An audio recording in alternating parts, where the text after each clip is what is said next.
and continue to give the necessary space for our MEPs to make their contributions here, and also to get that information out in the public domain and to the media. And again, thank you for your contribution.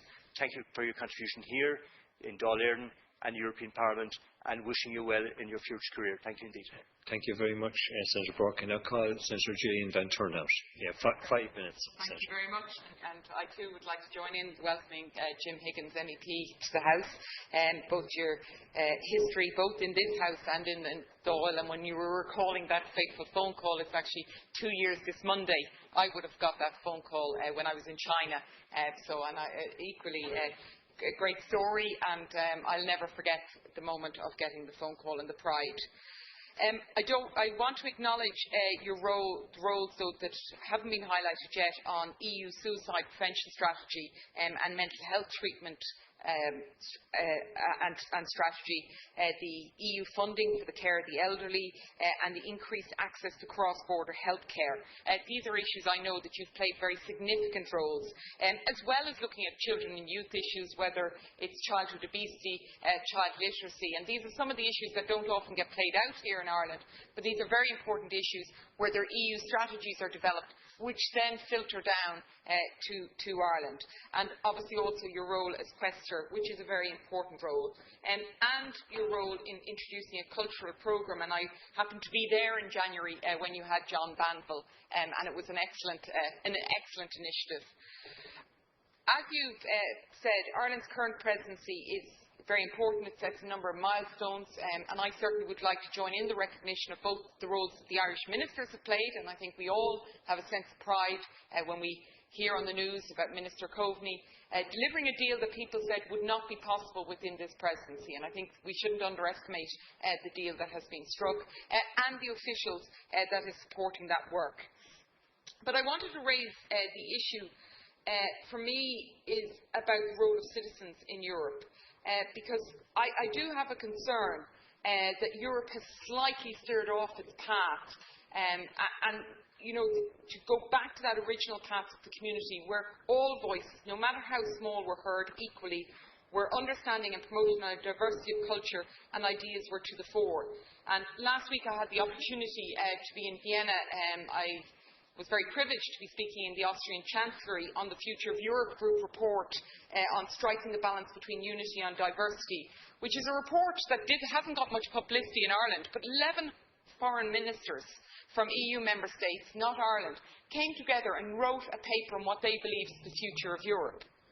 Now, my difficulty with the report is that it's a very top-down approach that they are progressing. And the unity, actually, if you really read into the report, and I'm really giving headlines here, is they're looking at the common security policy and those type of areas that we could cooperate, rather than maybe looking at those issues that really are directly affecting the citizens.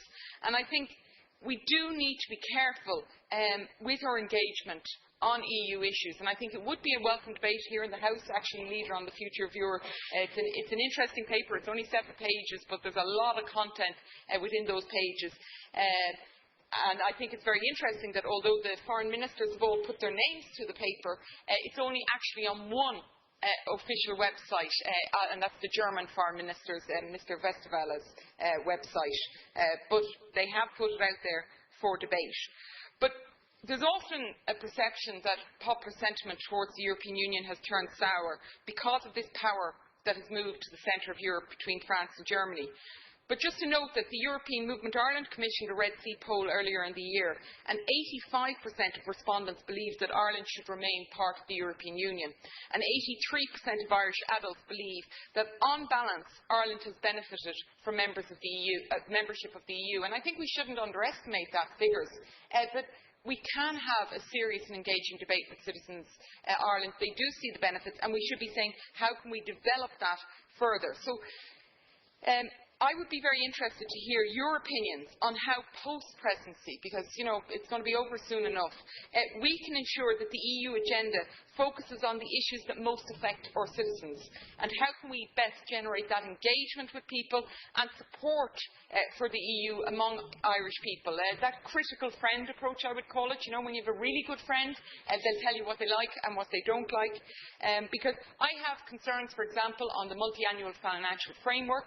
I know it's close to coming to completion, but I feel we may have a deal that will end up having to be rediscussed every year and rebalanced because we won't grasp the nettle. And so we're putting forward a budget and saying, here's the budget, but actually the Parliament are going to each year end up having to grapple and grasp with that budget. So I am concerned, and I would very much welcome any thoughts you have to share on that. And I do want to echo your congratulations to Minister Coveney in particular. I think the role on the common fisheries and the CAP, for me, somebody who's not from an agriculture background, although 12 years on the Economic and Social Committee with farmers' representatives, I learned more about farming than I ever probably need or want to know. But I think it is tremendous that Ireland has played a role in bringing people together. Thank you. Thank you very much, Senator Van Turnhout. Exactly within time. Thank you so much, Senator Riley. You have 2 minutes plus. Thanks very much. I like the discretion there. First of all, I would just following on just in terms of the role of citizens, just like to touch on the issue of turnout at European Parliament elections. There has